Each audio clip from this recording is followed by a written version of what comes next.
आपने पत्थर से बना शिवलिंग सुना है, आपने रेत से रामेश्वरम में रेत से बना शिवलिंग सुना है, आपने स्फटिक से बना शिवलिंग सुना है, आपने बर्फ से बना शिवलिंग सुना है। आप गूगल सर्च करके देखिए, भस्म से बना शिवपीठ पूरे विश्व में एकमात्र यदि कहीं पर है तो वो खैरागढ़ में। अच्छी बात मैं अपने चैनल के माध्यम से आपको बता देना चाहता हूँ, हम किसी भी चीजों का इतिहास जानना के अगर प्रयास करते हैं, जानने का प्रयास करते हैं, तो हम किताबों से जानते हैं, पढ़कर समझ आता है हमको कि यहाँ का इतिहास है।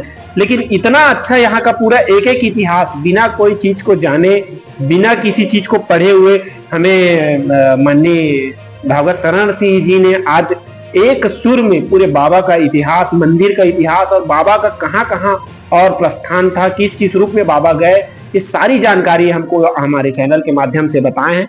आप सभी चैनल के हमारे व्यूअर्स से मैं निवेदन करना चाहूंगा कि पूरी खबर को पूरी देखें। और नमस्कार, मैं हूं रवि रजक और आप देख रहे हैं मेरे साथ केसीजी खबर। हम इस वक्त हैं खैरागढ़ संगीत नगरी के उक्खड़ बाबा मंदिर में, जहां पर मैं आपको बता देना चाहता हूं, उक्खड़ बाबा मंदिर में अभी 5 दिवसीय उत्सव का कार्यक्रम चल रहा है, जहां भक्तिमय आयोजन होता है। और इस सब के बारे में उक्खड़ बाबा की कहानी हम जानना चाहेंगे। यहाँ के जो उपाध्यक्ष है भागवत शरण सिंह जी, उनकी जुबानी जानना चाहेंगे, बताएंगे पूरी कहानी इनका मंदिर का। ऐसा है रवि भाई कि 1753 के पहले अमरकंटक यहाँ से नर्मदा निकली है, एमपी मध्य प्रदेश में, और इनकी उक्खड़ बाबा की कहानी वहीं से जुड़ती है।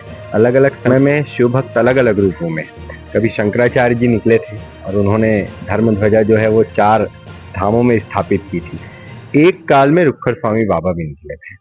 नाम मां नर्मदा के और भगवान शिव के अनन्य भक्त थे, और अमरकंटक की जो पर्वत श्रृंखला है, उस पर्वत श्रृंखलाओं में उस समय तपोभूमि रहती थी, और वहां से चले और वहां से चल करके वो खैरागढ़ आए। तो गंडई का जो मां नर्मदा का मंदिर है, नर्मदा जो है, हाँ, वो खैरा नर्मदा का जो कुंड है, और नर्मदा माई भी जो है वो वहां पे रुक्खड़ बाबा के प्रताप से ही निकली थी। रुक्खड़ मतलब राख, तो रुक्खड़ बाबा के प्रताप से ही वो अवतरित हुई थी नर्मदा मैया। और वहां से चल करके उसकी भी एक कहानी है कि जब अमरकंटक से बाबा निकले तो माँ के रुक्खड़ बाबा के अनन्य भक्ति से माँ नर्मदा प्रसन्न हुई और उनके पीछे पीछे चली। तो खैरा के पास खैरागढ़ के भ्रम में वो वहां पर अवतरित हुई, रुक गई। एक चरवाहे से पूछी, ये कथानक है।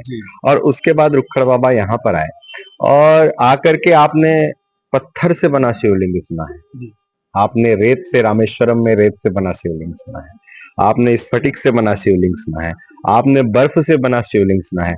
आप गूगल सर्च करके देखिए, भस्म से बना शिवपीठ पूरे विश्व में एकमात्र यदि कहीं पर है तो वो खैरागढ़ में। हाँ, कि रुक्खड़ बाबा चले, अमरकंटक से चले, और अमरकंटक से चल करके वो खैरागढ़। तो उस समय टिकेत राय का शासनकाल था, नागवंशी राजा थे टिकेत राय।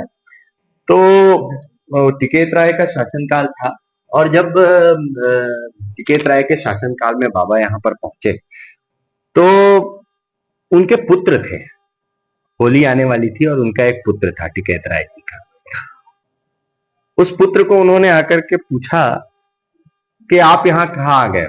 रुक्खड़ बाबा ने राजा खैरागढ़ पहुंचे, और जब टिकेत राय जी उनके सामने उपस्थित हुए तो अपने पुत्र को लेकर के उपस्थित हुए। तो रुक्खड़ बाबा ने उनके पुत्र से पूछा कि तुम यहाँ कहाँ आ गए, तुम्हारी धुनी रिक्त है। मतलब उन्होंने कहा कि ये कहीं ना कहीं संत पर जो है पुण्यात्मा है। कुछ दिन बाद अगले ही दिन उनका निधन हो गया यहाँ खैरागढ़ में, उनके पुत्र का। उस साल यहाँ पर होली नहीं मनाई गई, और उसके बाद रुक्खड़ बाबा ने, राजा जब शोक में थे तो रुक्खड़ बाबा उनसे मिले और टिकेत राय जी को कहा कि आपके 2 पुत्र होंगे, जिनमें से एक महिपाल सिंह और दूसरे दृक्पाल सिंह। तो उस पुत्र के पीठ पर 5 उंगलियों का निशान होगा, सर पर जटा होगी। वैसा ही हुआ और उनका जन्म हुआ। तो टिकेत राय के शासनकाल तक रुक्खड़ बाबा रहे। आगे भी 100-150 साल उनके उपस्थिति के प्रमाण है अलग अलग किताबों में, नागवंश में, धर्मवंश में। और उसके बाद, उस अवधि के बाद, जब कहना चाहिए कि रुक्खड़ बाबा के यहाँ के जाने का समय रहा, तो उन्होंने इस स्थान पर एक भस्म राजा को स्थापित किया। ये जो आप देख रहे हैं, जो भस्म, ये हाँ, मठ दिख रहा है, ये भस्म से बना है, और भस्म से बना है, इसको स्थापित किया और राजा को आशीर्वाद दिया कि जब तक मेरी मरी तब तक तेरी गई, मतलब जब तक ये मेरा मठ रहेगा तब तक खैरागढ़ रहेगा। ये रुखड़ बाबा का आशीर्वाद राजा को था, राजा टिकैत राय को था, और तब से ये मठ स्थापित है। और इस पे नियमित रूप से बाबा रुखड़ स्वामी भी शिव भक्त थे, तो शिव के रूप में पूजा होती थी, और यहाँ भी शिव के रूप में पूजा हो अभी नहीं है तब भी। और इसमें बादाम और घी का लेप चढ़ता है एक विधि से। हाँ, एक विधि से जब सन्नाटा रहता है रात की अवधि में, इसमें बादाम और हर रोज नहीं, ये सोमवार को, गुरुवार को, इन 2-3 निर्धारित अवधियों में महाशिवरात्रि से पूर्व, या किसी की मनोकामना है, कोई यदि चाहता है तो उस मनोकामना के साथ यहाँ पर भस्म में लेप चढ़ता है। और निरंतर आप ये समझ लीजिए 1700 के बाद निरंतर इस अवधि में बाबा की इसी रूप में पूजा होती आ रही। वर्तमान ट्रस्ट ने अलग अलग, पहले ये बंद नहीं था तो लोग इसको छू लेते थे, तो हम लोगों ने फिर इसको पैक करवाया। और आपको क्या लग रहा होगा अभी देख करके कि ये सख्त होगा? सख्त नहीं है। आप यदि इसको उंगली घुसाएंगे तो वो अंदर जाकर के दब जाएगा, मतलब ये नर्म है, नर्म है। तो ये चमत्कारिक रूप से ये कितने साल हो गए होगा जो आप बता? अब मैं आपको बता रहा हूँ 1753 की अवधि, एग्जैक्ट अवधि तो किसी को नहीं मालूम, लेकिन 1753 में टिकैत राय का और आज भी वही स्थिति में है, उसी स्थिति में है, बढ़ता है, समय के साथ बढ़ता है। इनका आपके जानकारी में कुछ विशेषता जो है? देखिए बहुत सारे प्रमाण हैं। मैं ये कहूँ खैरागढ़ का अपना जो आप देखते हैं, जो खैरागढ़ जो नाम है खैरागढ़ का, वो कहीं ना कहीं रुखड़ बाबा की वजह से है। आमनेर, पिपरिया और मुस्का के यह जो हिस्सा है जहाँ रुखड़ बाबा विराजमान है, यह कभी खैर का जंगल हुआ करता था। खैर मतलब कत्थे का पेड़, कत्थे के पेड़ का जंगल हुआ करता था। और समय के साथ जब अवधि बीती और धीरे धीरे बसाहट होती गई, तो कहना गलत नहीं होगा, इससे पहले बोदागढ़ और कोलवा ये खैरागढ़ रियासत की राजधानी हुआ करती थी। रुखड़ बाबा के आने के बाद ये बसाहट शुरू हुई। यहाँ पे बहुत बड़ी संख्या में पुरातन काल में नागा साधु आते रहते थे। और दूसरी एक चीज और बताता हूं मैं आपको, ये एक मात्र स्थान नहीं है रुखड़ बाबा का, और भी चमत्कारिक स्थान है, जिसमें नारदा अगर जाएंगे आप अहिवारा के पास, तो वहां पे गोबर से रुखड़ बाबा ने हनुमान जी का निर्माण किया। यही के रुखड़ बाबा, यही के रुखड़ बाबा ने यहीं से निकल करके। और उसके बाद नारदा देवादा में एक ब्राह्मण परिवार है जिनको उन्होंने नारियल भेंट किया था, वो चांदी में मढ़ा करके उसकी पूजा होती है। उसके बाद आप ही जाएंगे महाराष्ट्र, तो वहां पे हमसे बड़ा ट्रस्ट है। भंडारा में एक स्थान था, नागपुर में एक स्थान था, आपका दुल्लापुर है कवर्धा के पास, वहां एक स्थान है जहां पर चिमटे की पूजा होती है। आपका खैरा में एक स्थान है, आपका पाल डोंगरी लांजी में एक स्थान है। और बहुत सारी चीजें जानकारी इकट्ठा करने के बाद पता चला कि जो पेंच टाइगर रिजर्व का एरिया है, उस पेंच टाइगर रिजर्व के एरिया में रुखड़ बाबा का समाधि स्थल है। कान्हा के आपका लखनादौन के आसपास जो पेंच टाइगर रिजर्व है, कान्हा तो अलग हो गया, पेंच टाइगर रिजर्व का जो एरिया है वहां पर रुखड़ वनग्राम है, और अंदर रुखड़ बाबा का समाधि स्थल है। हम ये मानते हैं कि बाबा ने धुनी में समाधि ली। नारदा अगर जाएंगे तो बकायदा वहां पे समाधि स्थल बना हुआ है बाबा का। और हम मैंने आपको बता दिया पेंच टाइगर रिजर्व का एरिया, तो आधिकारिक रूप से कोई ये नहीं कह सकता कि समाधि कहाँ हुई, लेकिन चमत्कार ही कहेंगे कि नर्मदा की मां नर्मदा के उस अनन्य भक्त के चमत्कार ही कहेंगे कि अलग अलग और बाबा सब जगह रूप सब एक ही समय में।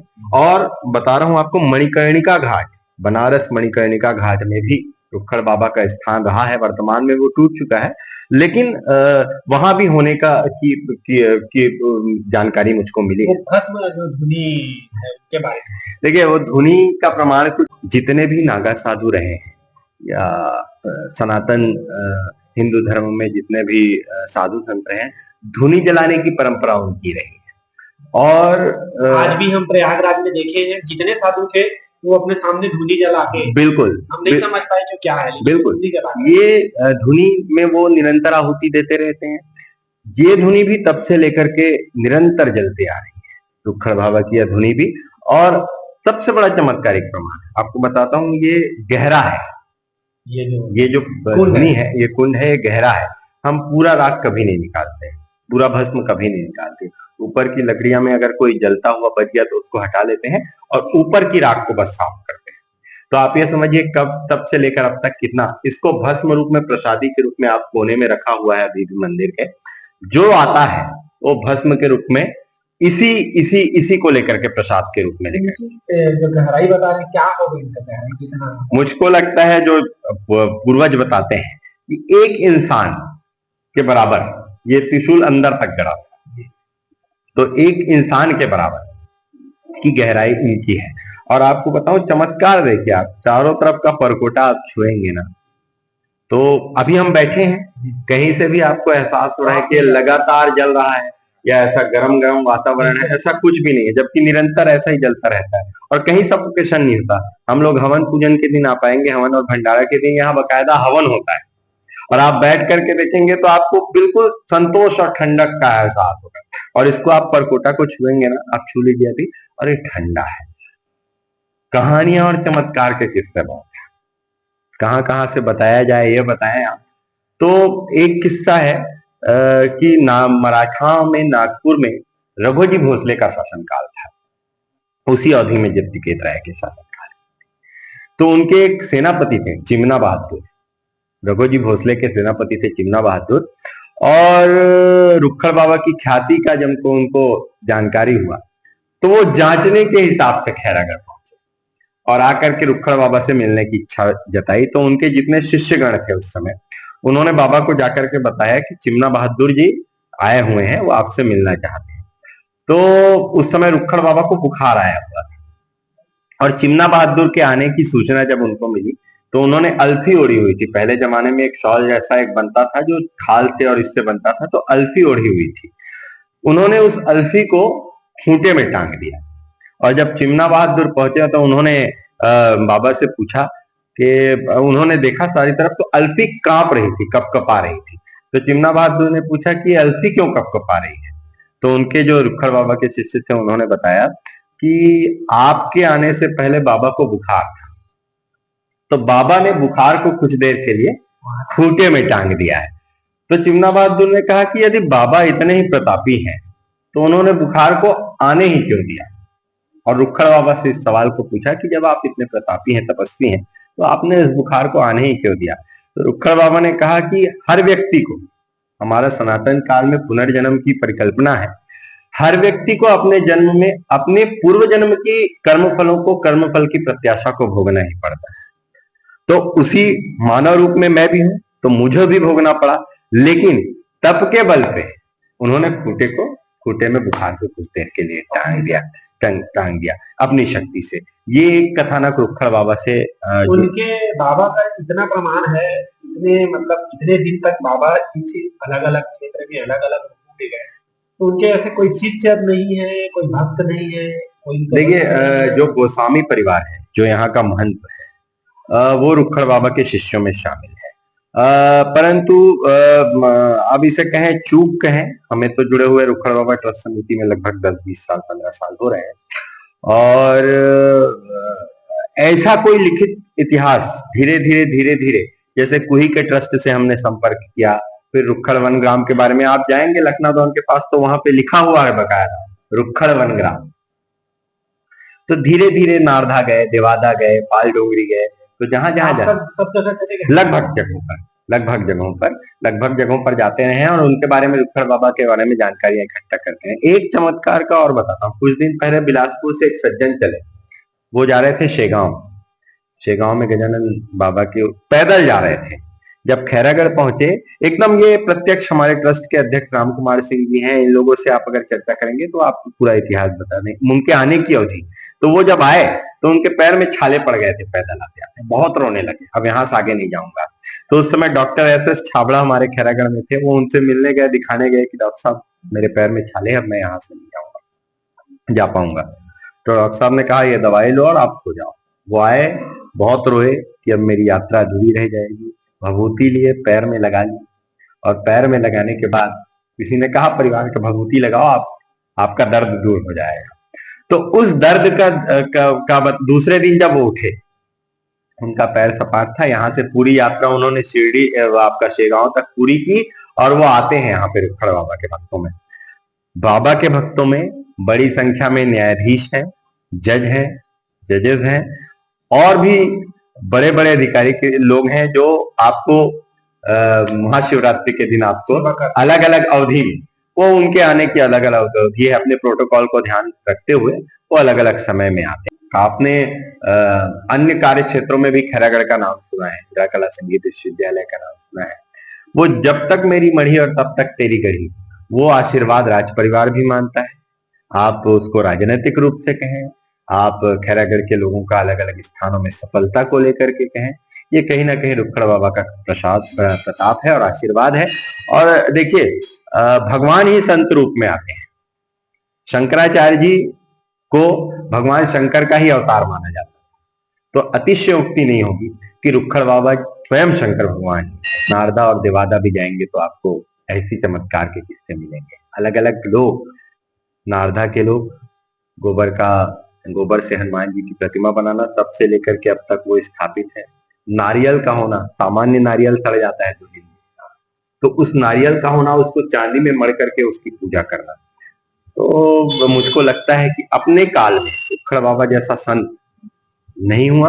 और वैश्विक रूप से धर्म यात्रा जब हम लोगों की चली तो हमारी मांग भी यही थी कि भस्म के रूप में कोई शिवपीठ पूरे विश्व में कहीं नहीं है, तो ये छत्तीसगढ़ में भी तीर्थ और पर्यटन के रूप में ये क्षेत्र विकसित होना चाहिए। पहले आप सांसद प्रतिनिधि जी, तो कहीं ना कहीं आप राजनीतिक रूप से विचार करके निश्चित रूप से रवि भाई, कभी ऐसा अवसर नहीं मिला और मैं आपको इसके माध्यम से साझा करना चाहूंगा। को ऐसा प्रस्ताव देने का प्रयास किया था और इसको पहुंचाया भी है माननीय सांसद महोदय के पास कि गणेश भगवान की पूजा के साथ धर्म की जो यात्रा प्रारंभ हो, ये खैरागढ़ से होते हुए छुईकदान, फिर गंडई का आपका देवर मंदिर या अन्य धार्मिक स्थल, और उसके बाद भोरम देव का मंदिर, वहां से आपका भेड़ा घाट और इस तरफ आपका कान्हा कितली। यदि इन सब चीजों को जोड़ करके एक कॉरिडोर बनाया जाए तो ना केवल ये धार्मिक लिहाज से, तीर्थ के लिहाज से, बल्कि रोजगार के लिहाज से भी इस पूरे क्षेत्र के अभी देखिए कान्हा किसली तक लोग आते हैं और यही क्षेत्र पेंच टाइगर रिजर्व तक जाएगा। यदि रुखड़ बाबा के इतिहास को जोड़ करके उस सारी चीजों को जोड़ा जाए, डोंगरगढ़ मंदिर को जोड़ा जाए, तत्कालीन अवधि में डोंगरगढ़ हो, आपका थान खमरिया हो, ये खैरागढ़ रियासत का हिस्सा था। गंडई में अपना एक इतिहास रहा है, श्रीग्राम का अपना एक धार्मिक आध्यात्मिक इतिहास रहा है। यदि इन सब चीजों को जोड़ा जाए तो निश्चित रूप से आप सबके सहयोग से इस मांग को ऊपर तक लेकर के जाने का प्रयास